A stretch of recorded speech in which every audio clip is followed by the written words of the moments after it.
St. John's at Clancy's Bar, and we're going to be talking to Scott Ganu. Scott owns the Beverage Barron, and they promote a number of wine vintages in this province, along with different liquors and craft beers. Today, we're going to use some of his knowledge and talk about some of the wines that you will find locally at the NLC. And we're going to lift the cover, as it were, on tasting wine, wine glasses, and that sort of thing. So come on inside, and we'll pour you up a nice glass of wine, and we'll tell you a little bit more about the Beverage Barron and the products that they have on Backyard Bartender.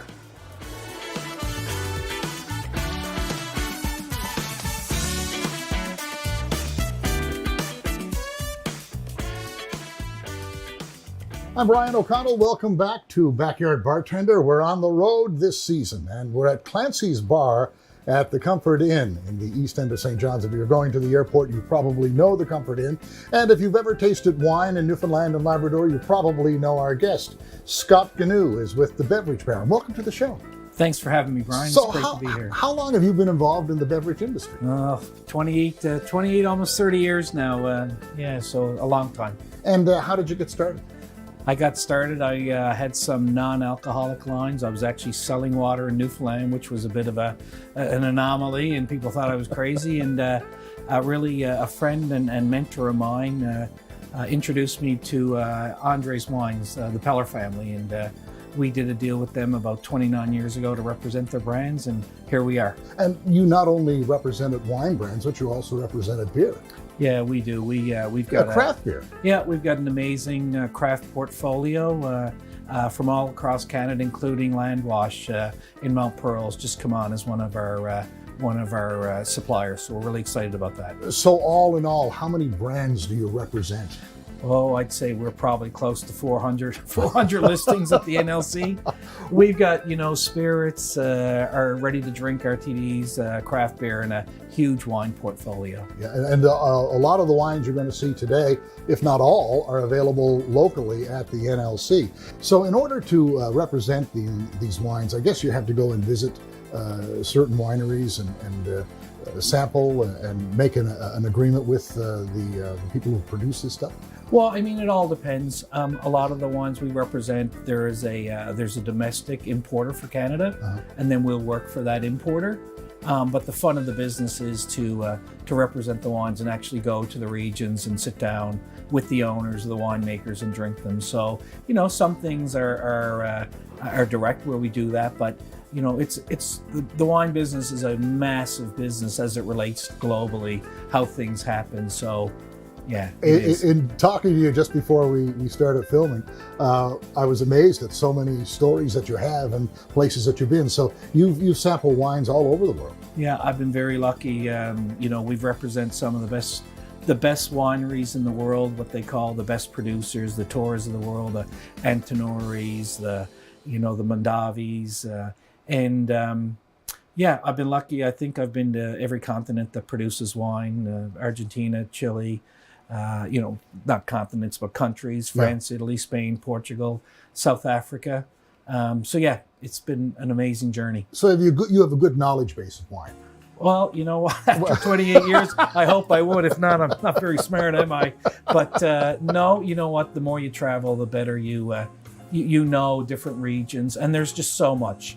Nobody knows everything about the wine business. Yeah. There's so much to it, but going and understanding the culture, the grapes they're using is a great way to learn. Okay, we're going to talk about something specific right now. We're going to talk about sparkling wine, or this one is a Prosecco, right? That's right, So talk about champagne, sparkling wine, Prosecco. Yeah, I mean, they're all sparkling wines. Yeah. There's two ways to produce them. Charmat, which is you put the oxygen into the wine, or Cavas, which are from Spain, Proseccos, where you actually do a re-fermentation process in the bottle.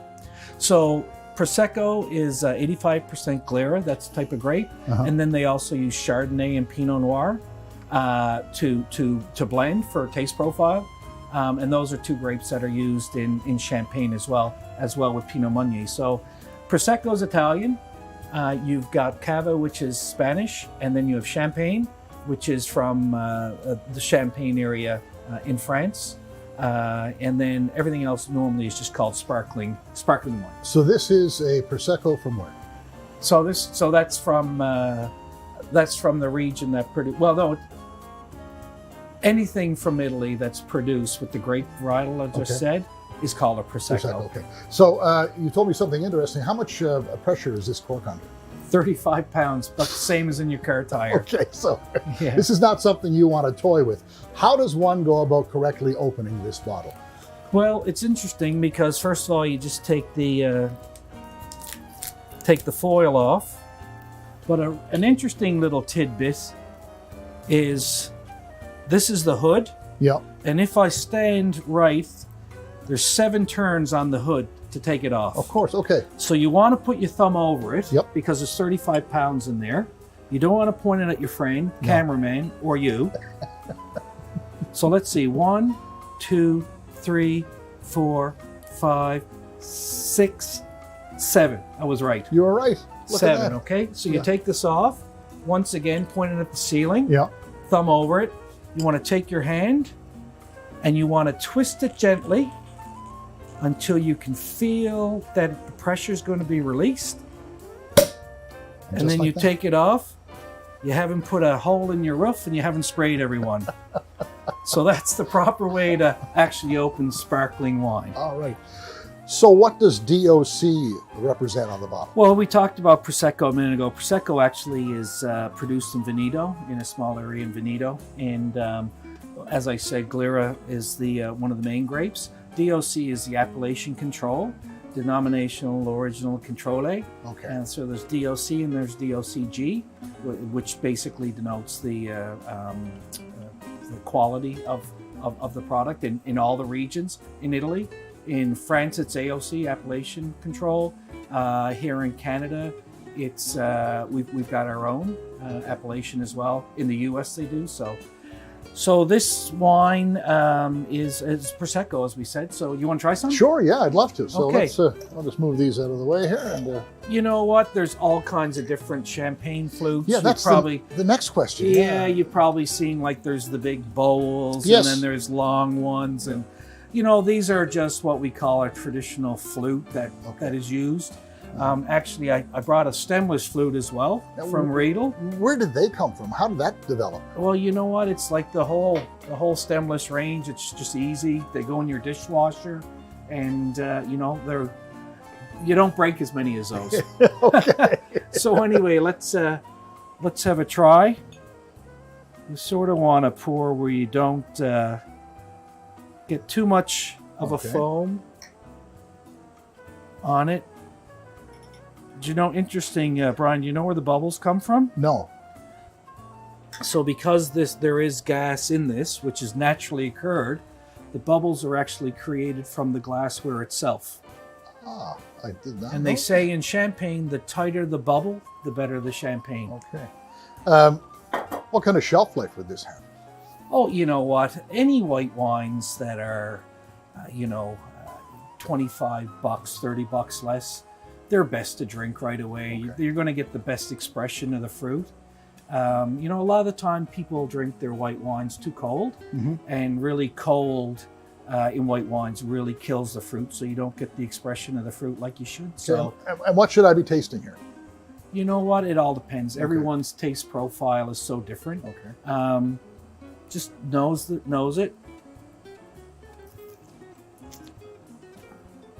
Well, that's quite nice. Yeah. Yeah. So a little warm. Yeah. That would be a little bit better, a little more chill. But what are you getting off it?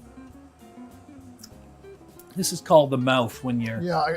There's a certain sweetness there that I really enjoy. Yeah. That's Prosecco is known to be a little bit. As for the fruit, I don't know. My palate is not that well defined. No. Well, there's a whole bunch of almost citrusy things going on here. Now, when you mention it, yes, yeah. So what are you tasting? I'm citrus. Just citrus. Really, citrus. So, you nose it, you mouth when you taste, and then appearance is really when you look at it. Those are the 3 things you're looking for. Well, that is absolutely delicious. And of course, again, don't over chill your Prosecco or your white wine. No, definitely not. Okay. I mean, look, everything's personal taste. Doesn't matter. Just buy it and enjoy it. But, if you want to really taste the fruit.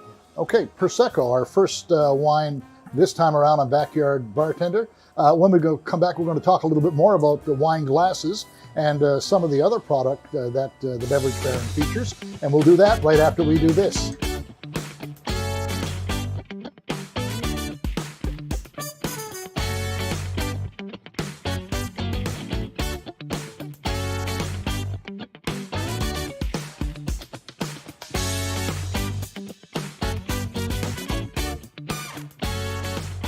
We're back from Clancy's Bar at the Comfort Inn, and Scott Gnu joins us for this edition of Backyard Bartender on the Road. I'm Brian O'Connell.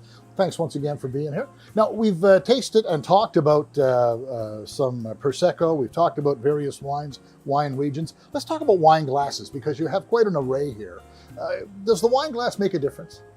You know what it does? You know, it makes a difference for depending on the sophistication of the wine, how old the wine is, how young the wine is, the style of wine, and also what you want to get out of your glass. If you're having 30 people and you've got 30 glasses, then I think a stemless is the way to go, because if you're just standing up drinking and matching with a meal, they're easy to put in the dishwasher. Stemless wine glasses, is that something new, or? Yeah, it's been around for a while. Okay. I mean, we're lucky. We work with Riedel Stemware, which is one of the most famous crystal stemware producers in the world. So I might be a little biased and have a little more than the average, but I mean there's literally dozens and dozens of different types of wine glasses. How many wine glasses do you have? I don't know. I would have to say we probably have at home maybe 15 or 16 different styles. And white versus red. White versus red, yeah.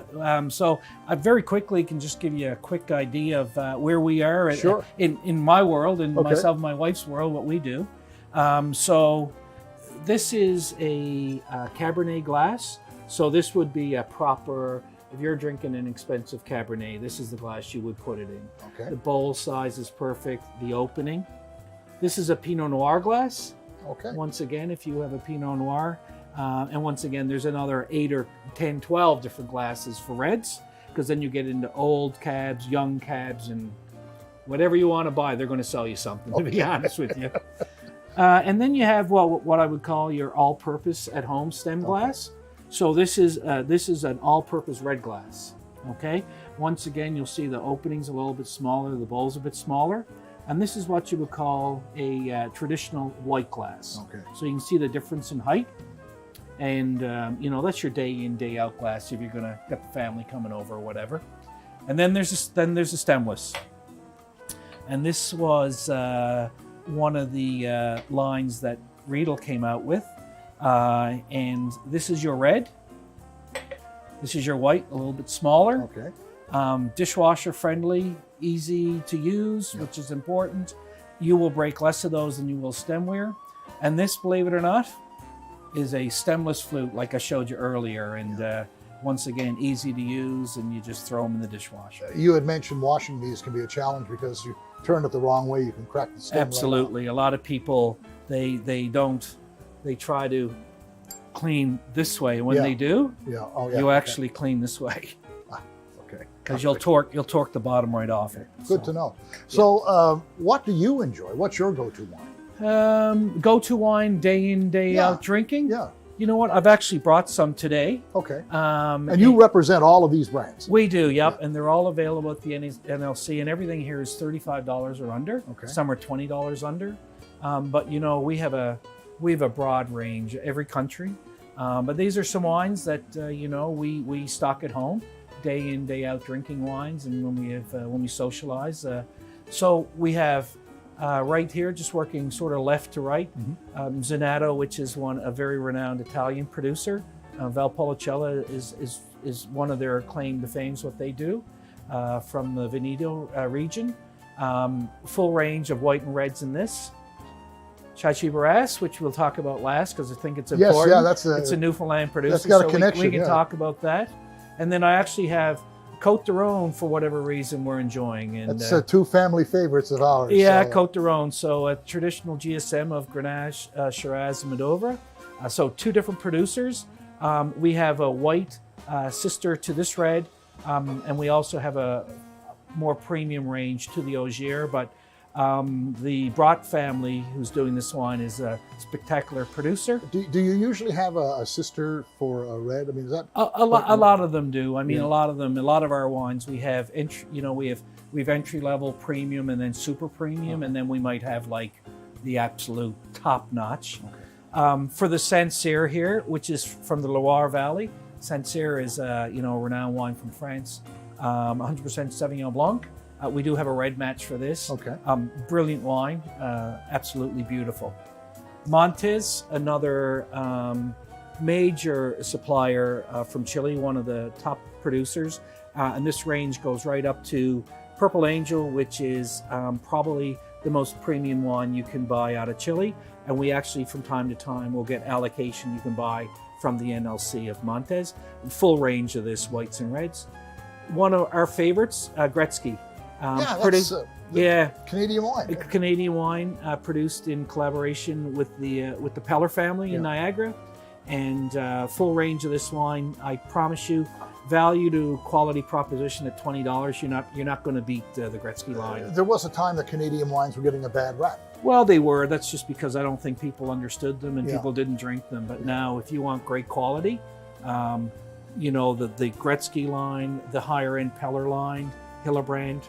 And this one here, Folklore, this caught my eye. This is this is a new one for us. We actually just brought it in, and Australia was getting a bad rap a few years ago because they were really building big, full-bodied wines that, even with food, it was almost too much.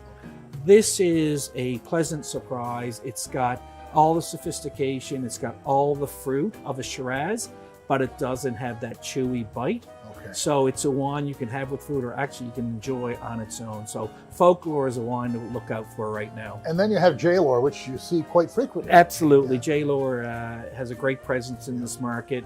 A lot of the restaurants like the Keg and a bunch of other ones carry it. So great name, great quality. We time to time bring higher end J-Lore in as well. Okay, and finally? One of our favorites. This is Jean-Marc Brochard, and that is Chablis. And Chablis is 100% Chardonnay, grown in the Burgundy region in France. So some of your favorites, your family favorites are in here? Absolutely, the ones that we're drinking day in, day out. Well, you want to try one? Sure. Why don't we? I'll leave that up to you. You know what? Let's go with the past, the least resistance. Let's try the Folklore. All right, right here. I'll let you do Okay, the perfect. honors. Okay. And that's a screw top. It is. You know what? And you'll find in Australia, New Zealand right now, very little cork being used. And if you're entertaining, I highly suggest always going with Stelvin, because it's just open it up as you go, as opposed to trying to draw the cork out. There's a place for cork, but there's a place for Stelvin as well. All right, well, let's try the Folklore. Let's taste this one and see what we got. Absolutely. And I'm going to give you the Cab glass, and I'll use the other red glass. Well, that's got a lovely bouquet. We're expecting big things from this one. Cheers. Cheers. Yeah, cheers. Cheers.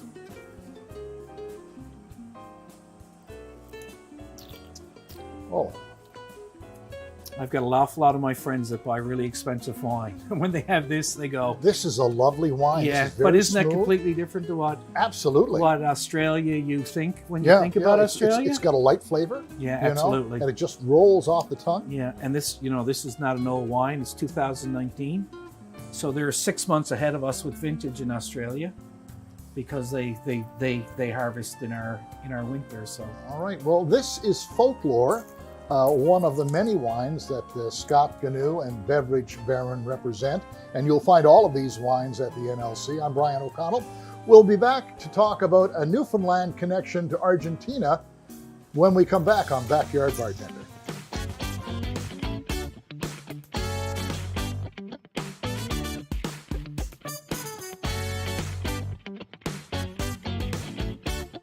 Welcome back to Backyard Bartender. I'm Brian O'Connell with Scott Gnu from the Beverage Barron, and we've been talking about a number of the wines that your company represents, but you also represent spirits, and I was noticing here on the bar, you've got a couple of great ones, the El Dorado and Wayne Gretzky. Yeah, we've got a bunch of spirits actually that happens to be on the bar here, but Gretzky is a full line. The whiskeys are spectacular, 3 or 4 different styles. and price points. And then there is a beer line, and then of course we saw the wines earlier. El Dorado is just an amazing rum out of Guyana. And yeah, we've got a bunch of spirits, and craft beers are huge for us. Like I said, land washed locally. And then we have PEI Brewing Company. From PEI, we've got Pump House, New Brunswick. We've got Garrison from Nova Scotia. And then we really have Muskoka from Ontario. We have brands. I think we have the best craft beer from each province across Canada. That's great. Now we go back to wine and wine regions. You talked to me about some of the wine regions that you visit, of course, in North America. But then you say when you get into Europe, it gets a little bit tangly. Yeah, it does. Yeah, because they don't put the type of grape on the label.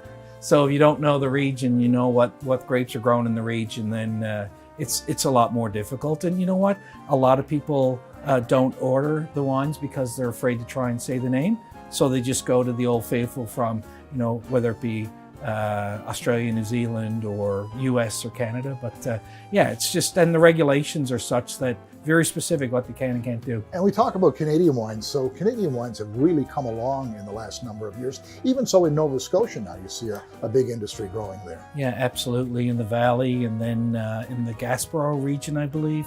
Actually, Carl Sparks, who's a Newfoundlander, he's got a vineyard over there. And then guys like Pete Luckett from Pete's Fruitique, which most people know. Yes, right. Yeah. Pete's a wonderful guy, and we've worked with him with his wines over the years, and yeah, they produce some great wines. Interesting to see people who come from this province who would get into a winery, because when you think Newfoundland and Labrador, you don't think growing grapes. No.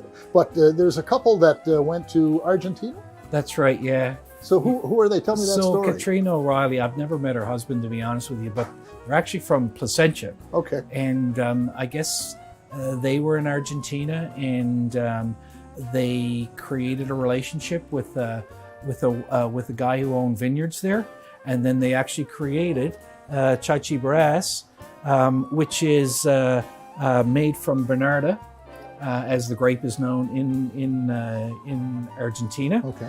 And the owl is actually an owl that lives on the vineyard there. So we've been working with them for a few years. They make great wines, and they're available. There's the Bernarda, and then there's a Reserve as well that we have available here in the liquor stores. And again, the price point on something like that. Yeah, so that, really well priced. I think it's around $22, and the Reserve is probably around $28 or $29. Okay, so you look at those price points for our local market here. Are they the average places where wines usually fall for sale? Yeah, I mean, Argentina is a great value to quality proposition because of the dollar. Yeah. Italian wines in the U.S. they're the same in the U.S. as they are here because of import taxation and transportation. The further away, the more transportation. But Argentina really is, I feel, one of the best quality to value propositions. And we have a bunch. We've got Catina. We're doing Cigar Box. We've got a bunch of Argentinian suppliers, and the wines are great. And I mean, all our stuff is on the Beverage Barron website. Yeah. They can go in and have a look, and as well sign up for a newsletter so you get the discounts that we're doing for the month and that sort of thing, and new releases. Okay. And just talk about people who collect wines. Is collecting wine, is that a good investment? I mean, I know it's a difficult question to answer, but... Any investment's only good if you're going to part with it. Yes, okay. And, but what about wine? Wines are like children. Yeah. You've got special ones, you just don't, they become your babies. Yeah. You know what people do? If you're a wine collector, you're looking to fill out a certain vintage. You want to do a vertical. For example, if you have a 2003 and an 1988, and you're missing a couple of years of a really specific wine. A lot of the time it's Bordeaux. Most people that collect is Bordeaux or some of the Super Tuscans, and they really want to get that year that they are missing. It's like a guy who collects cars. Okay. He doesn't have the 66, and he's going to find the 66 somewhere. So I assume some of these wines would go up on auction at some point. Yeah, there's a couple of auction houses that auction the wines. They'll also look to different markets where the wines might be available. For example, we were doing a lot out of Newfoundland into different markets because we had one of the best Bordeaux selections in the world available here. Yeah. And they were buying wines from from the NLC to fill out their collection. In your experience at auction, what are some of the more expensive bottles that have gone? Well, they're the five first growth Bordeaux, Yeah. and then a couple of the second and third growth like Petrus and other wines like that. They can go for 10, 20, 30,000. I mean, it's Incredible. It's crazy. But you made a point earlier, the kind of wine is the kind of wine you like, right? Yeah. So people get intimidated by wines and where they're from and all of that. And there's so much fog around wine. People think you have to have such great knowledge to talk about wine, but that's not necessarily true. No, that's the last thing we want. As people in the industry, we want people to enjoy wine, special occasions, with a meal, and get rid of the intimidation factor. Yeah. No one knows everything about wine. Yeah. There's just so much to know about it, so many regions, and it's just enjoy it as a beverage. Always responsibly, obviously. Yeah. We want people to enjoy wine and get rid of the intimidation factor, because what's important to you might be important to me. So Sure. Okay, so this wine from Argentina, again, a Newfoundland connection. yeah, very interesting. I mean, we love selling this wine because And I want to get a shot of the label because Yeah, if you're at absolutely. the NLC, there's an opportunity for you to support some folks Yes. from this province. so Chai Barras. I always have a hard time pronouncing that, as do most people. But look for the owl. All right. Look for the owl. Well, So once again, we'll give you the that glass, and I'll enjoy this one. all right, sir. Well, this will conclude this portion of Backyard Bartender. Scott Gnu, thank you so much for being a part of the show today. And thank you for imparting all of this information about these great wines. And again, the Beverage Barron website is where you'll find all this information. Everything to do with our company. And sign up for the newsletter. for the right? newsletter. It's give you lots of information. Thanks All for right. having me, Brian. Well, Cheers. thanks. Well, this is wonderful. Oh, that is another terrific wine. Well, I've learned a few new favorites today for sure. Coming up in our next show, we're going to take you to the iconic Masonic Temple in downtown St. John's, the former Masonic Temple, and we're going to tie some music to some special drinks. Next time around on Backyard Bartender, I'm Brian O'Connell. Thank you for watching.